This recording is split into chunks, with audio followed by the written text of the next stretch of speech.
It was a sweltering afternoon in Basra, the kind that made the very air shimmer above the bustling docks, when Amir, a merchant by trade but an adventurer by spirit, found himself restless.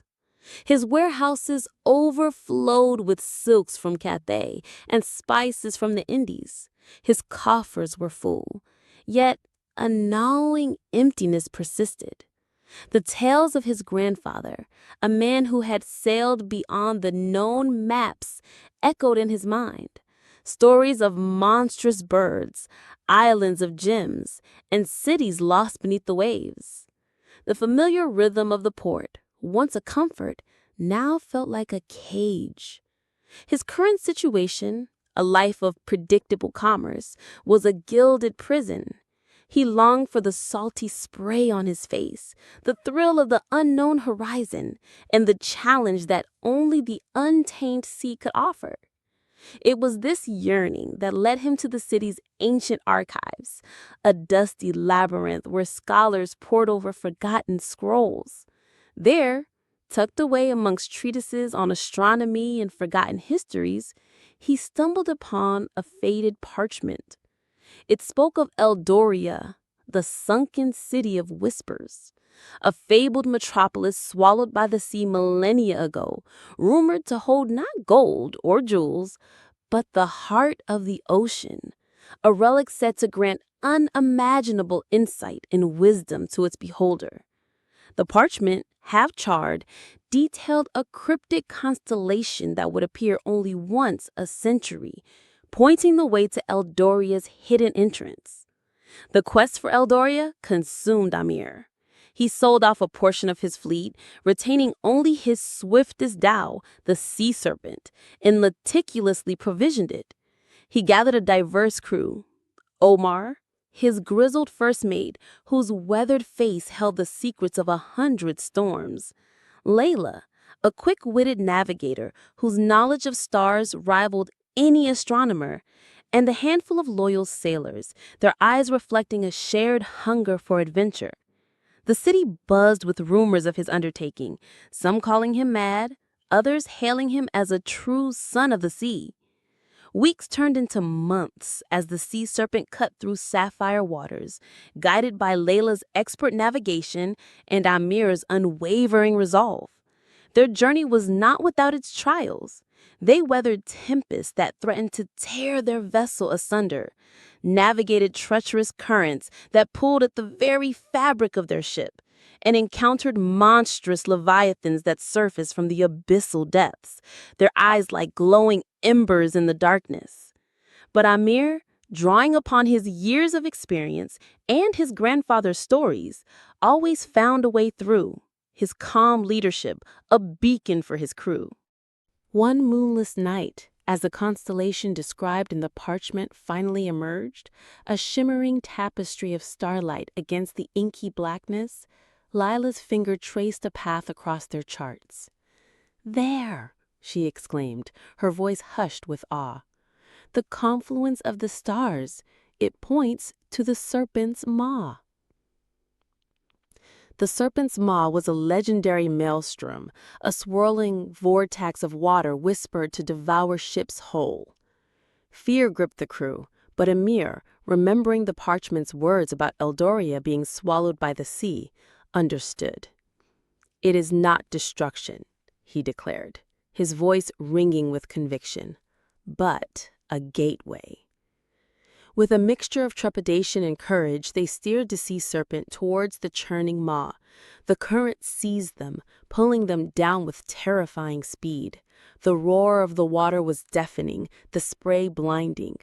Just as despair threatened to overwhelm them, the vortex abruptly spit them out into an immense echoing cavern, its walls glowing with an ethereal luminescence. Before them lay a sight that stole their breath. The ruins of Eldoria.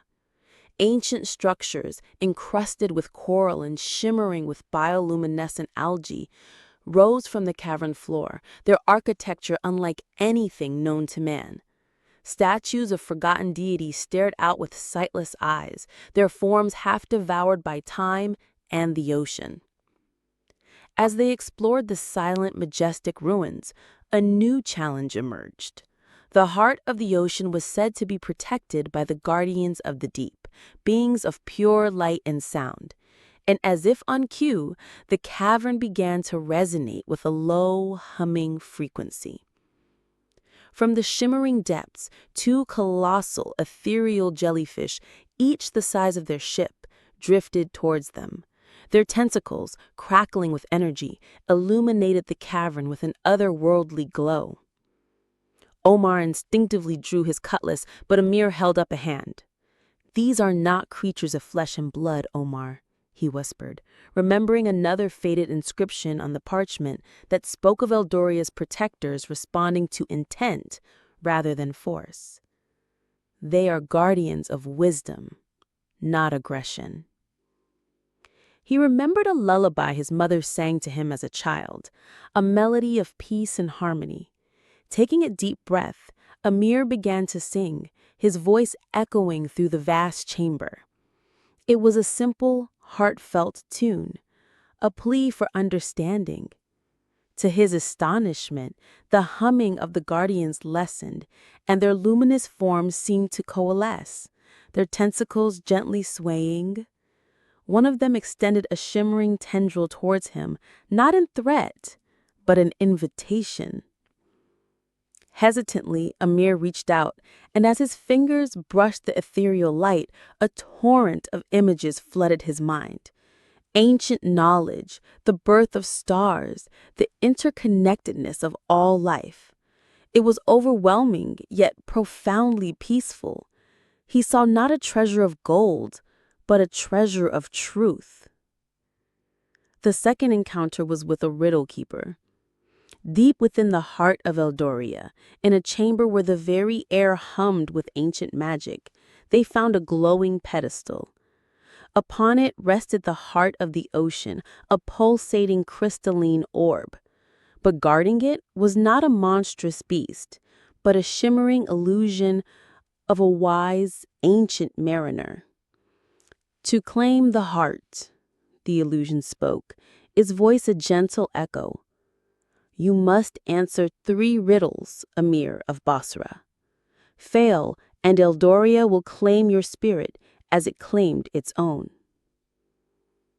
The riddles were not of logic or numbers, but of understanding and perspective. The first: "I have cities, but no houses, forests, but no trees, and water, but no fish. What am I?" Amir, recalling the vast knowledge imparted by the guardians, understood. "A map," he replied, and the illusion nodded.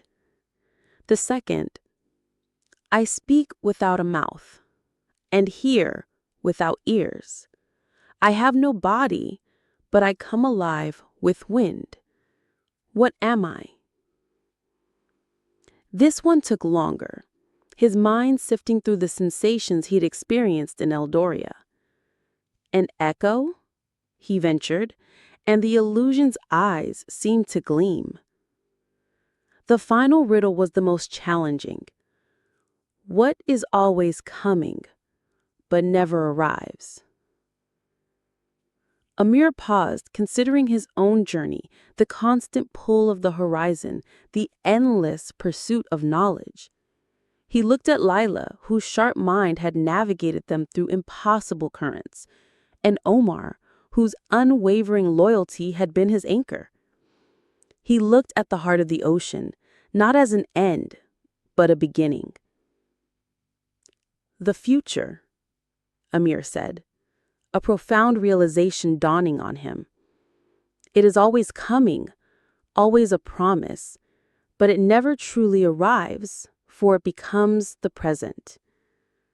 The illusion smiled, and as it faded, the chamber filled with the soft, resonant light. The guardians of the deep, who had quietly re-entered the chamber, seemed to nod their ethereal heads. The path to the heart of the ocean was clear. With the heart of the ocean in his possession, Amir did not feel a sudden surge of power, but rather a profound sense of clarity and interconnectedness. It hummed gently in his hands, radiating warmth and a quiet understanding. He had not gained magical abilities, but a deeper insight into the world, a wisdom that transcended mere knowledge. Their journey back to the surface was less perilous, as if Eldoria itself had blessed their departure. When the sea serpent finally broke through the surface of the serpent's maw, emerging into the familiar light of day, the crew cheered. They had faced the unknown and returned. Back in Basra, Amir was no longer just a wealthy merchant. He was a storyteller, a sage. His eyes holding the profound depths of the ocean itself. He shared tales of Eldoria not to boast of his courage, but to inspire wonder and a respect for the vast, unexplored mysteries of the world. He used the wisdom gained from the heart of the ocean to advise rulers, mediate disputes, and guide his city towards prosperity, always with the touch of humility and an understanding of the interconnectedness of all things. Amir continued to sail, but his voyages were no longer driven by restlessness or a mere thirst for adventure. They were journeys of understanding, of bridging cultures, and of sharing the wisdom he had acquired. He learned that the greatest treasures were not found in gold or gems, but in the lessons learned, the bonds forged, and the profound realization that the truest adventure lies not in conquering the unknown, but in understanding it. The whispers of the sunken city would forever echo in his soul, a reminder of the endless depths of knowledge and the boundless spirit of discovery. If you like the story, please hit the like button and subscribe.